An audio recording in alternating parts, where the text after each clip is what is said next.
I'm Macy Egland. Only in Newsday, her disappearance on Memorial Day weekend 2010 triggered the hunt for a serial killer here on Long Island. 16 years later, Shannan Gilbert's death remains a mystery surrounding the Gilgo case. Andrew Enger has that story. Are you entering this plea bargain voluntarily of your own free will? Yes, I am. When Rex Heuermann pled guilty to the murders of 7 women and admitted to an 8th, it ended the biggest serial murder case in Long Island history. But that did little to answer the question of what happened to Shannan Gilbert. There's somebody after me. 911 tapes released by Suffolk police documented some of the last chilling moments of Shannan Gilbert's life. No, stop, no. According to police, the 23-year-old sex worker from New Jersey who advertised her services on Craigslist was last seen alive in Oak Beach 16 years ago. Months later, the search for Shannan by a Suffolk police canine would lead to the discovery of a killing field of bodies scattered in and around Gilgo Beach, the majority of them now connected to Heuermann. If you look at it, Shannan Gilbert kind of paved the way for the Gilgo 4 and the other 6 to be found. But Gilbert's family isn't satisfied with her just being what led to the discovery of Heuermann's crimes. They believe when she went to Oak Beach, she was murdered. The police department absolutely should reopen this entire investigation. Attorney John Ray has represented Shannan and her family since she vanished. He says there's ample evidence to support taking a fresh look at the case and the circumstances surrounding her death. In the thick brush, located a set of skeletal remains. We believe at this time to belong to the missing Shannan Gilbert. Shannan's body was found in a dense marsh near one of the homes where she was making the 911 calls. The medical examiner said her death was undetermined. Then, in 2022, Suffolk police said something different. The prevailing opinion is that Shannan's death, while tragic, was not a murder and is most likely an accident. I don't believe it for 1 minute. Ray says his investigation points to a murder and that Shannan may have interacted with Rex Heuermann before she disappeared. He wants investigators to reopen her case. But in a recent interview with Newsday, Suffolk County District Attorney Ray Tierney said, "There is no such indication or evidence that we saw that would lead us to look into that case beyond what has already been done." In Oak Beach, not far from where Shannan Gilbert's body was found, there's a memorial bench. It's a place of remembrance for family members and others, but it's also a reminder that the questions surrounding Shannan Gilbert's death are not going away.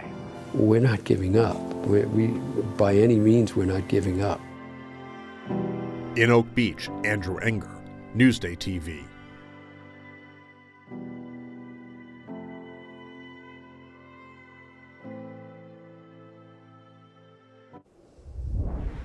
You can read more about Shannan's story and the Gilgo case on our website, Newsday.com. Click Get More below the Newsday TV video box.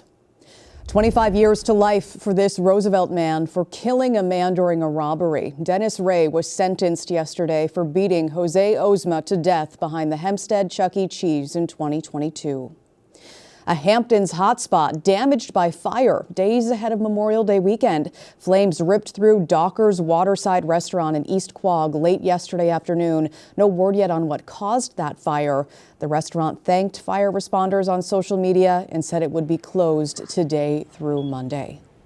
Longwood High School officials are surveying the damage after lightning hit the building in Yaphank during last night's storms. We're told there was smoke inside the gym ceiling. Firefighters quickly cleared it out.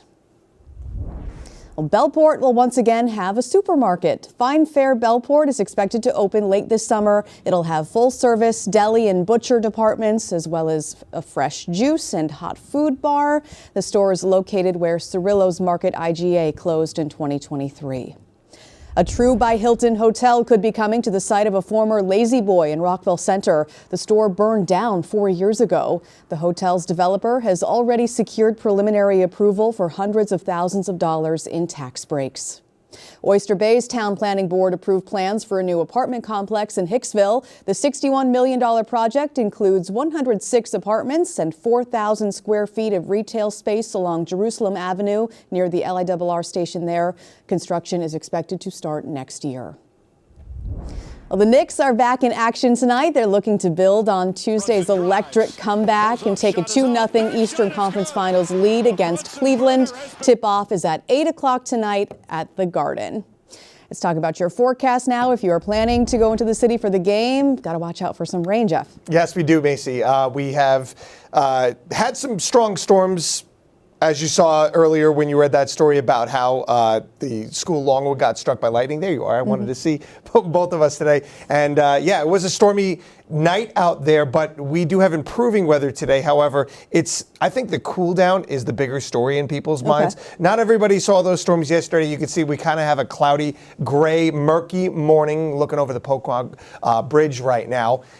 Thanks to Hamptons.com, as always, for using these awesome cameras that are going to continue to be awesome as we do get back to the summer weather. But we're taking a big, hard break from the summer weather. I mean, this was way, way ahead of schedule, these 80, 90 degree temperatures that we had across the island. Now, most of the storms on the island were actually not severe yesterday, but the one that stuck into my mind had a couple of trees down over on 25A in the Fort Salonga area. But as you can see, most of that storm damage was off to the west in New Jersey. We did have a couple of reports, though, lightning striking out in Shelter Island. We had multiple reports of lightning striking some trees out there, some power outages as well. Some marine gusts over towards the Great South Bay. Brookhaven reporting this at about the same time, a wind gust of 47 knots, so a little bit over 50, say 55 miles per hour. And then in Belrose, over towards Queens, we had some torrential rain actually closing part of the Cross Island Parkway here. That was the story with these storms. We picked up over an inch of rain in a very small period of time for Western Nassau, right along the LIE, and again, right over the Cross Island as well.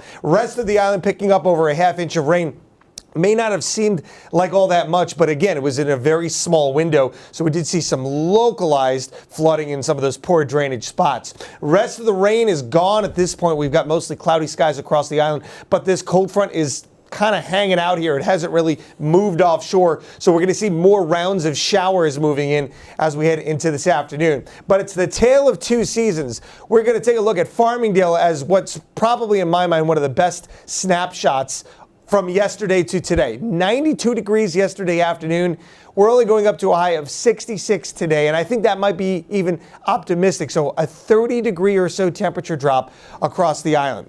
There you can see those showers moving back in as we head towards the midday. So morning commute looks okay, mostly dry, rain for the midday, and then I think the PM commute looks okay as well as those showers begin to move offshore. Temperatures right around 60 degrees. Clouds will thin tonight as that front finally sags offshore. We get weak high pressure coming in over New England. That will give us some veiled sunshine tomorrow. Temperatures, though, as you can see, markedly cooler from the last few days.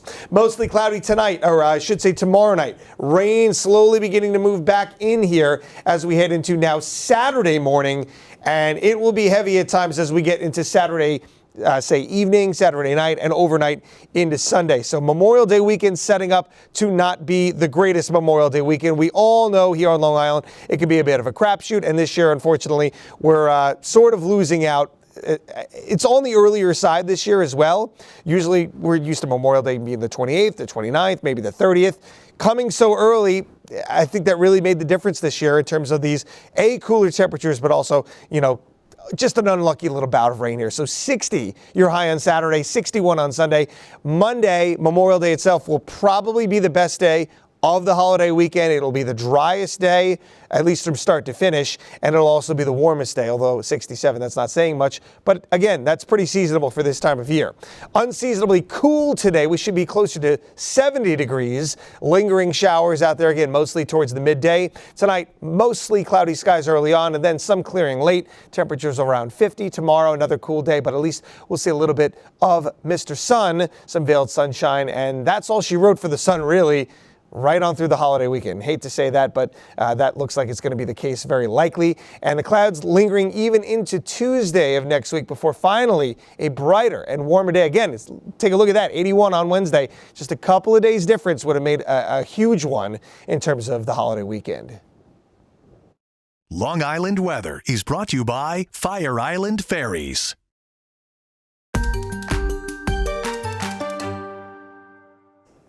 Only in Newsday, picture this. That time Robert Moses turned marshland into a Long Island treasure. Here's a look back at Jones Beach through the years.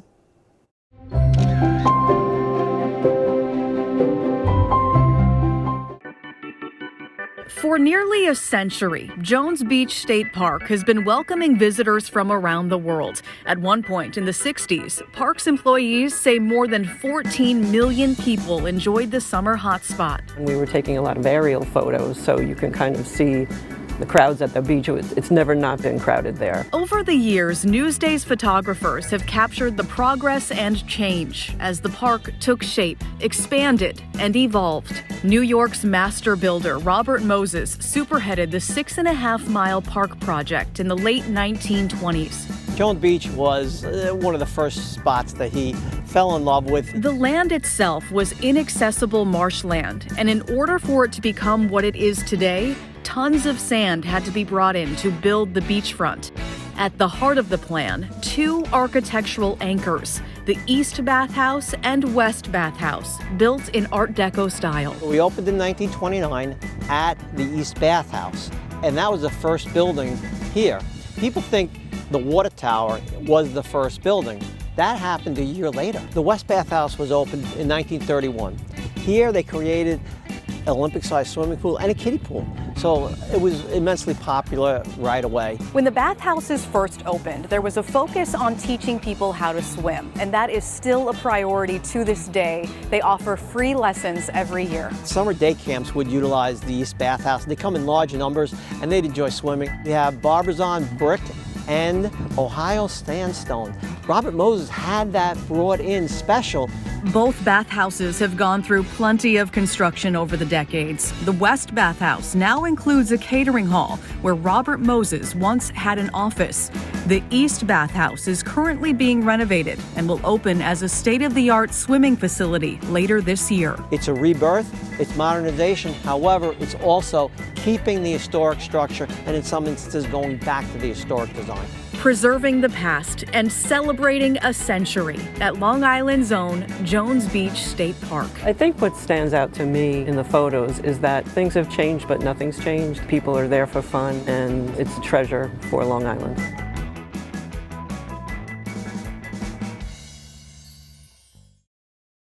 A lot of people will be there this weekend. You can watch more Picture This segments on our website, newsday.com. Click Get More below that Newsday TV video box.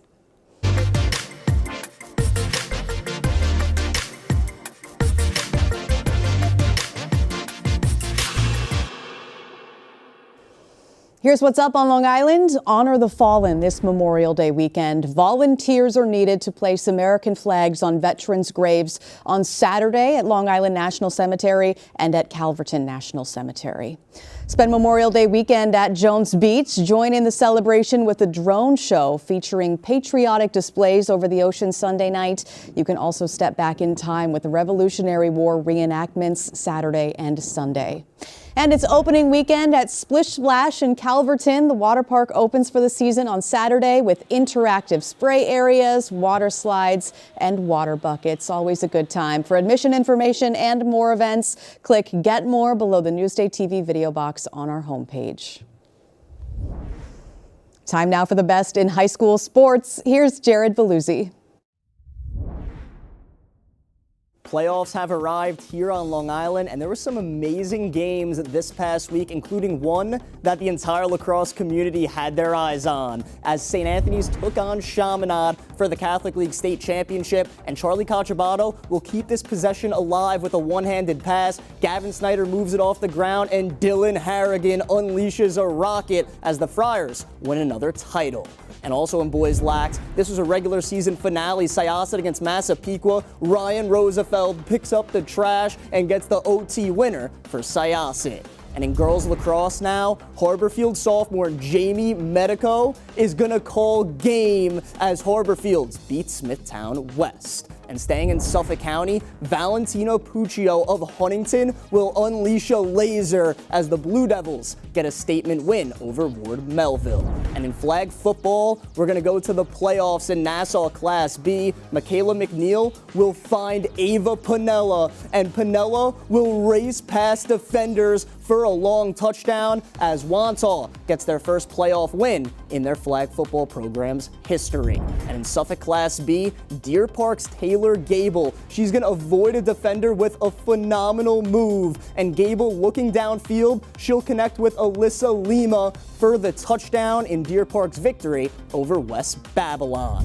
And how about playoff baseball now in Nassau County?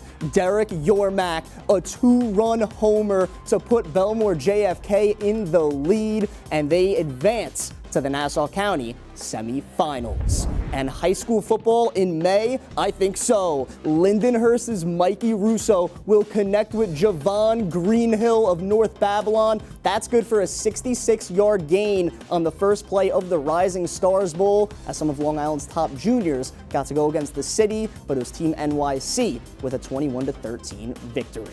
As those were the plays of the week, I'll be back next week with some more amazing moments as playoffs will really start to heat up. Now, Jared's plays of the week are just part of Sarah Sounds Off. This week, Greg Sarah talks about East Islip Baseball's inspirational comeback story. To watch the full episode, click Get More below the Newsday TV video box.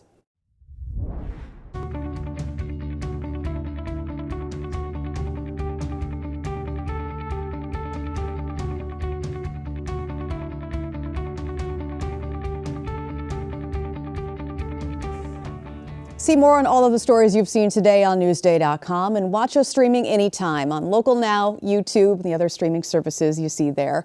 I'm Macy Eglund, here with meteorologist Jeff Banson. We've got more local news plus your local forecast coming up for you here on Newsday TV.